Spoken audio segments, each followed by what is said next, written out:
in the grim darkness of the third millennium, there is only 40 gray.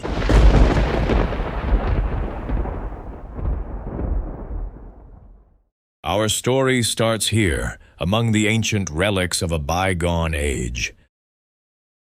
Here are our Metal Chaos and Loyalist Terminator Marines, which by the grace of the Emperor are veterans of many campaigns against the Xenos.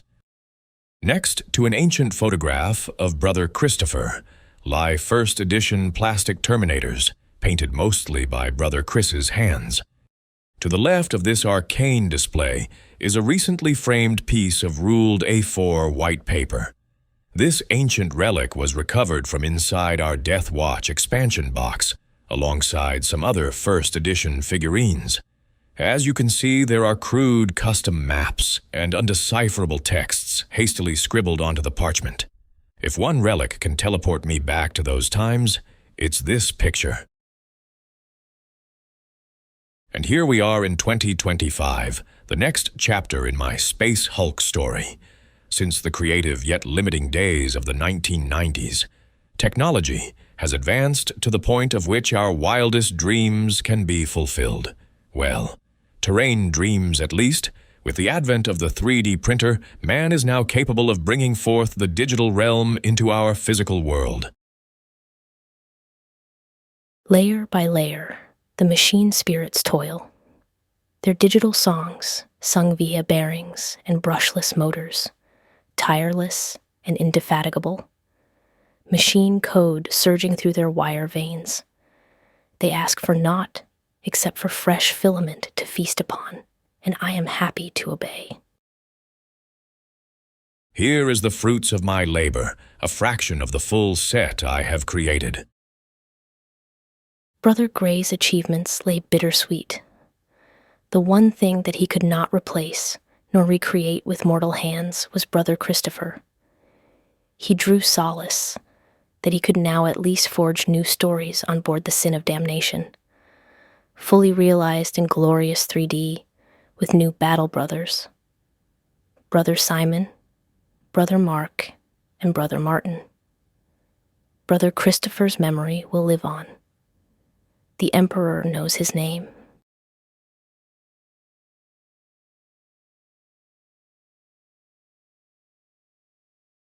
The files are purchased via printable scenery. In my opinion, they are the most accurate depiction of what the interior of a Space Hulk should be. Tall walls give the feeling of metallic, claustrophobic confines. Gothic servo skulls adorn the walls. Incidentally, I took the liberty of scaling the files up to 130% to accommodate the newer hero scale miniatures. All the pieces print support free. My only criticism is that I had to make a few custom modifications myself, such as the gene stealer entry points and some multi-level ladders and hatch points.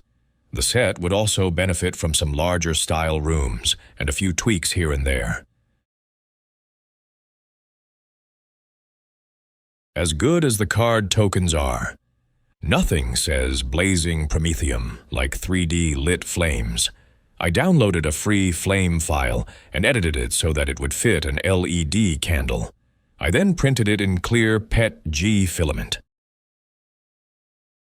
A bright gout of blazing promethium jetted from the bell mouth, engulfing the closest tyrannid in flame. But on it came, falling into the red wave of death. With my passion for the 40K universe reignited, I fired up the GW web store. This 10th edition starter set looked great value, and just look at those details. GW really have mastered the art of plastic.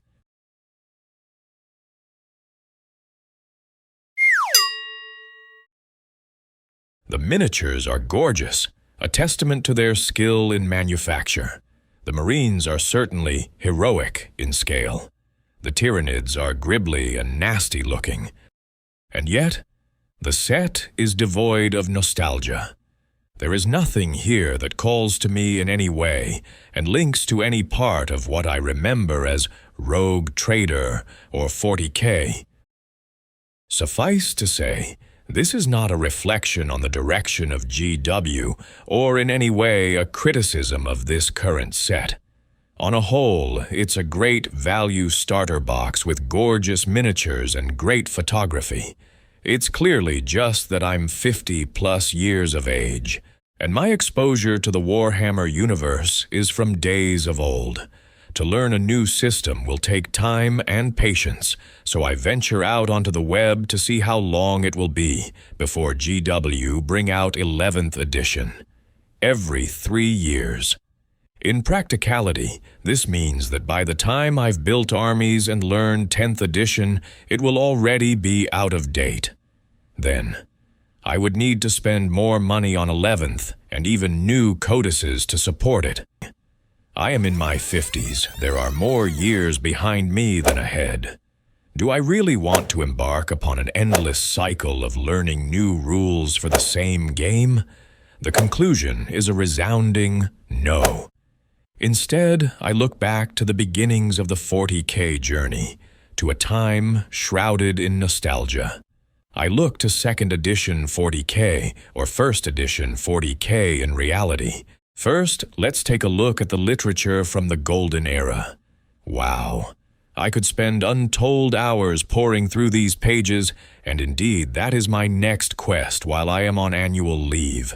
Just take a moment to appreciate every single page, resplendent with original artwork by the masters both in color and black and white. Reminiscent of the Space Hulk rulebooks of old. As Brother Gray pored over the ancient manuscripts, a wave of euphoria took over his senses. His nostalgia gland contracted as it spat out more red, hot endorphins into his endocrine system. His pupils tightened as he struggled to take in all the glorious artwork from the day, and he was steadfast in his knowledge that every single piece was born from the creative genius of man. There was no artificial intelligence at work here, no machine spirit algorithms at play, simply the carefully calculated brushstrokes of a human being, a glimpse into the focused psyche of each artist involved. Even the photography in its oversaturated, glorious color oozed creativity. The bold colors of the miniatures, the handcrafted scenery, just the sheer creative elegance of it all sent a warm and welcoming tingle down his aging spine.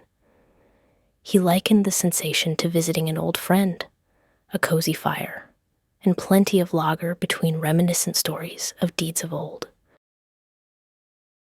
Each glorious front cover and every page turn ignited a spark deep within the very soul of Brother Gray. Neural pathways were reconstructed. A yearning, bone-deep craving had awakened from long, dormant, and suppressed cerebral matter. There was such majesty among these pages, a glimpse through time itself. After all, what is the past if it is not remembered? Is there any past at all? Brother Gray pondered his options. If exposure to mere imagery could evoke such a response, surely a more tangible physical option would be more potent. The urge to dive deeper was tangible. Maybe it was time to visit an old friend, one that had been avoided due to the psychic undertow attached to it.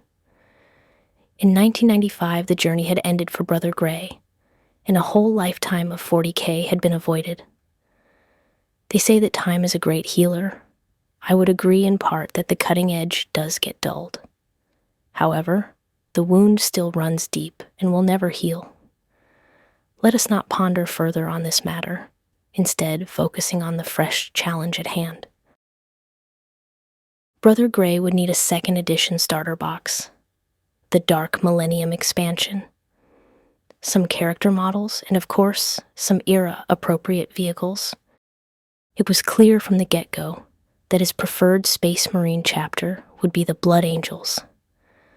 Not only were they prominent in the Space Hulk board game, they also shared genetic flaws of the Red Thirst and the Black Rage, something that resonated with Brother Gray. Besides, what's not to like about vampire Space Marines? fighting the Xenos while also fighting an insatiable inner thirst for blood and the impending inexorable advance of the Black Rage. There was also another appeal to the decision of 2nd edition. Brother Gray could field some of his original, coveted miniatures, allowing them to be fielded in battle once more. This decided the second army that Brother Gray would assemble, the armies of chaos. He had Terminators already, so he would need Abaddon as his leader, and maybe a dreadnought or two. Let's take a moment to appreciate these rhino camouflage schemes. Absolutely gorgeous, and a far cry from the current chapter-approved monocolors of today. The 2nd edition era really is like the Wild West of creativity. Long lives 2nd edition 40K. Here we have a young Rick Priestley. These pages give a glimpse into the ethos of this era. Here Rick is showing you how he made the famous deodorant bottle hover tank for the newly released Space Marines.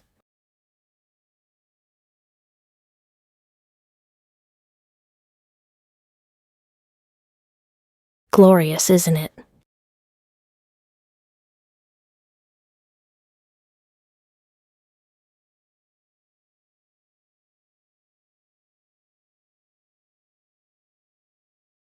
And here we are in present day.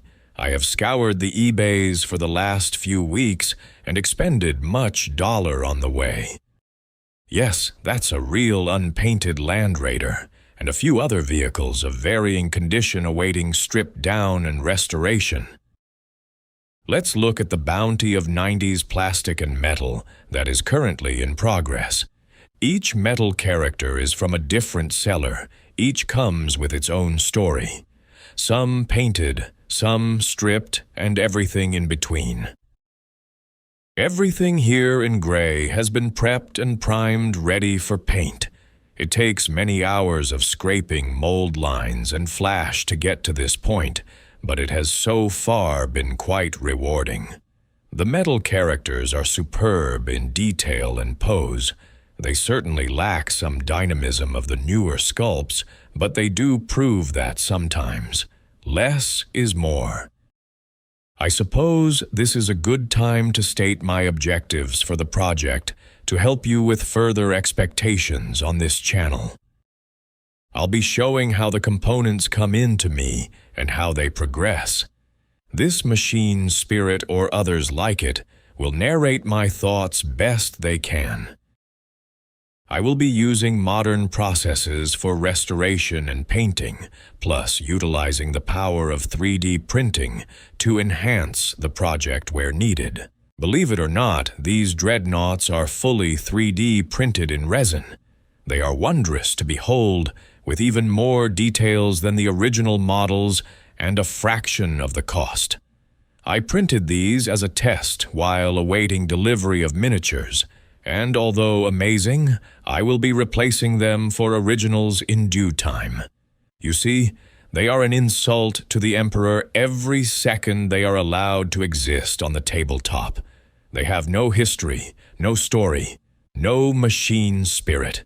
It's hard for me to quantify why this is important, but there is a marked difference between a 3D printed model and the restored real deal. The print is merely a cheap copy, a shadow, a soulless facsimile with no meaning or purpose. It has not survived over 30 years in someone's cherished collection. It has no tales of battle. It has not been lovingly restored by the hand of man to peak condition. It was simply printed in a vat of resin. And now for the main event, the fully restored starter box, resplendent in Angel's sanguine colors. I partly based some of the freehand on the box art, with white flames on the shoulder pauldrons of the flamers and black flames on the rocket launcher. The two sergeants I could not include in this chapter due to the Angel's sanguine never showing their faces. Another layer of intrigue for this less well-represented successor chapter. It would be sacrilege to behead these fine models, so instead I opted to make them the start of my standard Blood Angels force. The Razorback came like this. The restore video may be for another day. It came out well and will be a great example in the collection.